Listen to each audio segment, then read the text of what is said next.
Hey Scott, your guys still seem quite energized to play through the grind of this season. What do you think are the main reasons your guys haven't tailed off? Because I know it's a struggle around college football to go through this. I think we have more guys on the team now that love football. That certainly helps. I think we got guys that care about each other more. Um, they still feel like they're having fun playing and have something to prove. Dedrick Mills said an interesting thing. His quote was, "There's just a lot of negative talk on Nebraska, so we want to prove everybody wrong." I think he was talking about some of the national conversation about Nebraska. Have you sensed that guys feed off that a little bit? Does that provide some energy too? Some of what people have said about Nebraska football? I hope not, because we tell them not to read anything that's out there. That has nothing to do with us, and we just need to focus on us. Thanks, Scott. Steve Sipple, General Star. As a play caller, Scott, how much did it help to have Mills back there? Yeah, it helped. I thought he ran tough, made a couple good blocks, did a lot of good things. We've been missing him. He's our only veteran back there. It's just weird how the day worked out. We weren't sure if we are going to have him, and then the night before game, we didn't think we were going to have Marvin. So we still felt good about who we had, but he went out in warm-ups and looked good and played a big role. So you weren't sure Dedrick would be ready to roll? No, he practiced during the week, but he certainly wasn't 100%. So we were just going to wait and see how he looked in warm-ups, and had a good warm-up. So he said he was ready, and we went with it.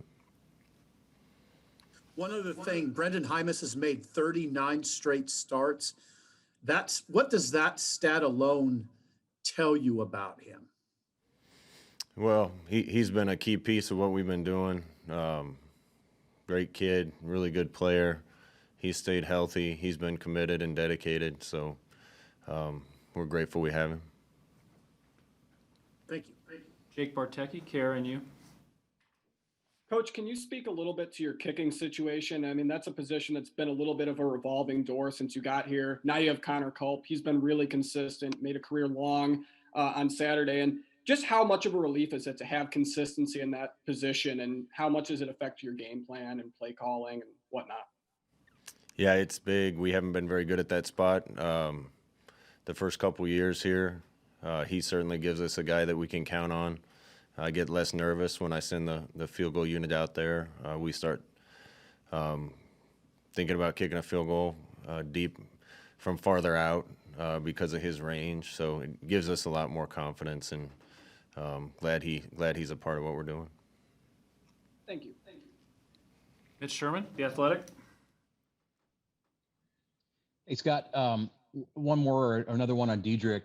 It's pretty clear from listening to him talk how much he loves Nebraska, how much it's meant to him over the past 2 years. And obviously he hasn't been able to do some of the things in his senior year that he would have envisioned. What would it mean for you guys if you had the chance to get him back next year? Listen, I love all these seniors. Great bunch of kids that have stuck it out through a lot. But I don't want to start talking about next year. We got a big game this weekend, and we'll have all those discussions after the season. So as far as Dedrick's passion, how do you see that play out on a day-by-day basis? Just the feelings that he has to be in this program. He's just always happy, always has a smile on his face, is always positive to be around, and I think that impacts the rest of the team in a positive way. Just such a likable guy and good teammate, and does whatever he needs to do for the team. Do you have anything on Miles Farmer? Anything new? Yeah, Miles had surgery. We won't have Miles the rest of the year, but the long-term outlook is good. Evan Bland, World Herald. Hey, Scott, a lot of the players today are talking about how do you respond to a win, obviously better than they did after the Penn State game. What have you seen from those guys these last couple of days, and what's been that lesson about how you come back from a win as opposed to a loss? Well, you got to learn from a win and learn from a loss. I've really seen our habits and a lot of things around the building get better the last couple weeks. Coming off a win, you got to double down on that, do even more of it. Make sure you're focused, focus is good, your practice habits are good, your effort's good, and I expect the guys to respond well this week. Parker Gabriel, Journal-Star. Hey, Scott, sort of a maybe minutia, but should Austin Allen have done something differently on the chop block that he got called for? It was sort of you use your tight ends in motion like that a lot. He's made that block a lot of times. I'm just curious what you saw when you watched that one back. Yeah, we kind of got to get clarification on that because I'm a little hazy too. They kind of gave me two different explanations, and we'd practiced. That being said, we'd practice staying up on that block and just kicking out all week. Austin played a really good game. He's had a great season. We'll get that fixed as a coaching staff. And then my other question is, at this point in the season, is there any chance that you'll have Omar Manning back in the receiver rotation at this point, or is his season over? I couldn't say for sure, but we just got to get him healthy, and he's going to make us a better team when he's out there. Sean Callahan, Husker Online. Hey, Coach, what can you talk about Minnesota here or say about Minnesota when you watch them? Obviously, the situation, they've been out 2 weeks in a row. How tough would that be to kind of manage as a coach and then come back and potentially play here this week? They're going to be fresh and ready. I'm sure they've had time to look at us. I feel bad for them that they've had the COVID cases that they've had. That's tough. It's just a tough year. They whipped us last year up there. Did a great job with game plan, coaching, and playing, and certainly got the better of us. I think our guys are anxious to play. I'm sure theirs are too. And then week 9, Coach, you guys will be playing a game. What do you know about week 9? It just seems odd that really nobody seems to know much across this conference. You're going to be playing a game on December 19th, and there really aren't any details about who, where, when, where at this point right now. Yeah, count me in the group that doesn't know much. So we're focused on this week. We'll worry about that later.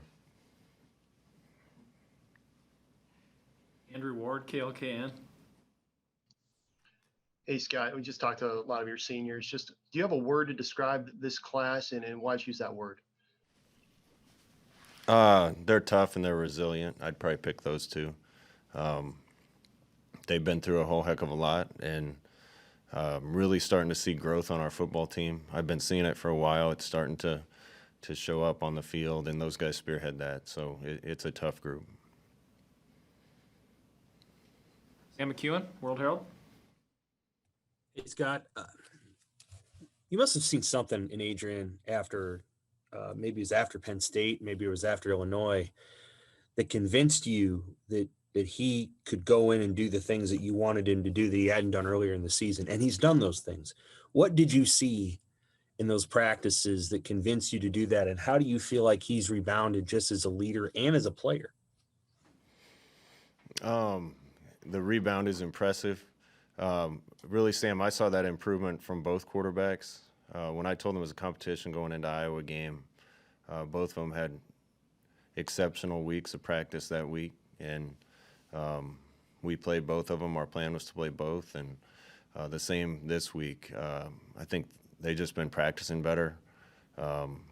We've been completing more balls, getting them off on time, making better decisions, and that's translated to the field. And I don't know if what happened was a motivation. I know in my college career, had a couple negative things happen, and I used that as a motivation, had a chip on my shoulder. So I don't really know if that's it or if some success has led to more confidence. But either way, both guys are practicing better and playing better on the field.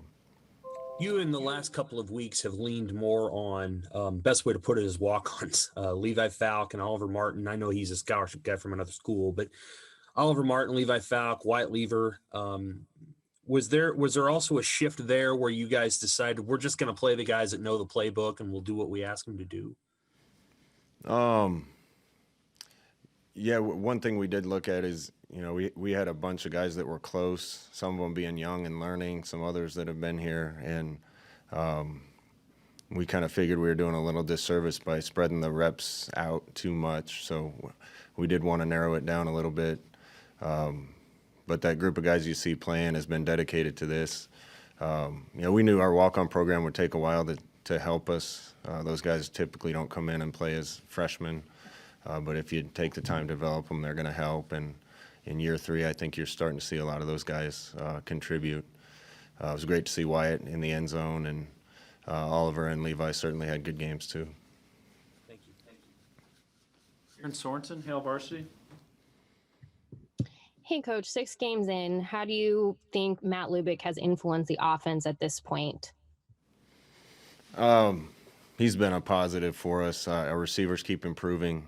He makes my life a lot easier. I can focus more on the team and attitudes and culture and things of that nature because a lot of it's getting taken care of for me. So Matt's a huge asset to us and especially to me. Back to Parker Gabriel, Journal-Star. Scott, could you give just your thoughts on the level that Cam Taylor-Britt is playing at? Obviously, it seems like he's really settled into playing corner well, and DiCaprio had high words of praise sort of for where he's at this point in his career. Yeah, I thought both those guys played a really good game on Saturday. Both talented. Cam did some really good things and has all year, and I think he's on track to be one of our best players around here in a while. So we're lucky to have him. We're going to keep coaching him, and we expect that kind of play out of those two guys every week. Back to Steve Sipple. Xavier Betts is clearly settling in a little bit, at least.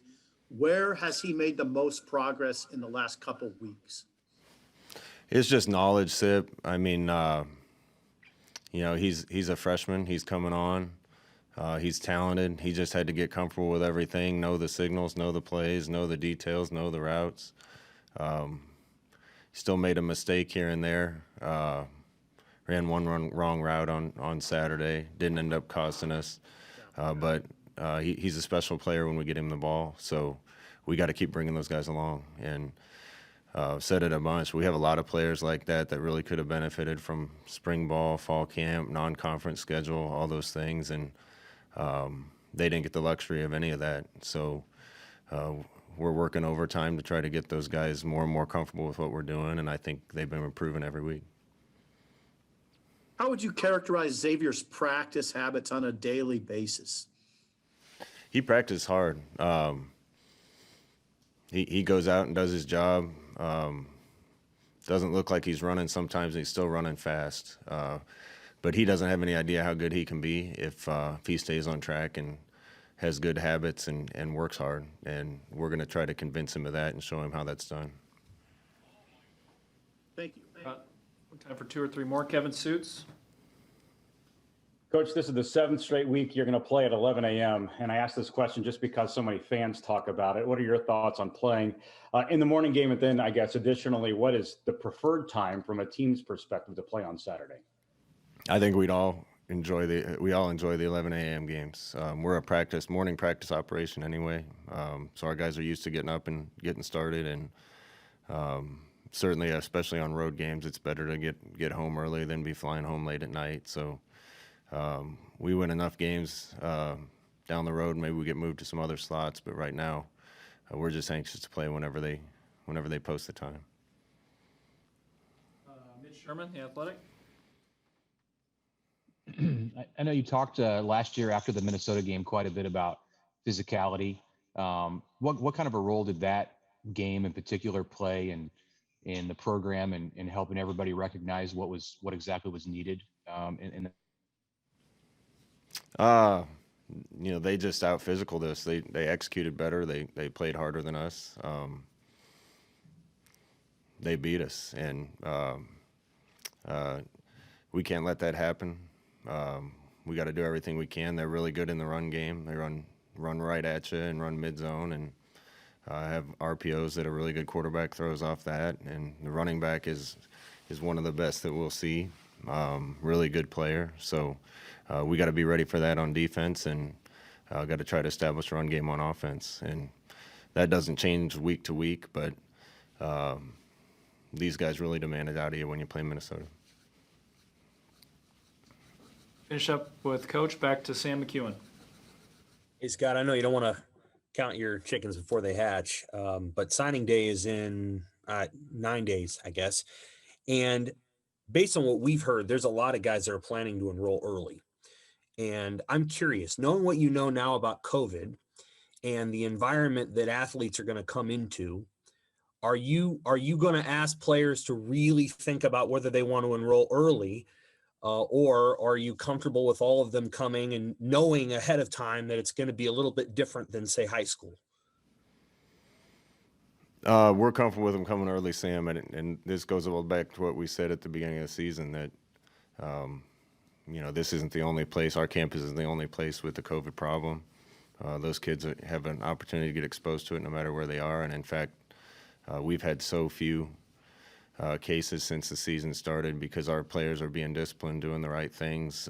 We have them in a safe environment. And I really, like I said before, think this is the safest place for them. So I don't think that's going to be any different for a freshman coming in. And I feel comfortable with them coming and would encourage them to come if they want to.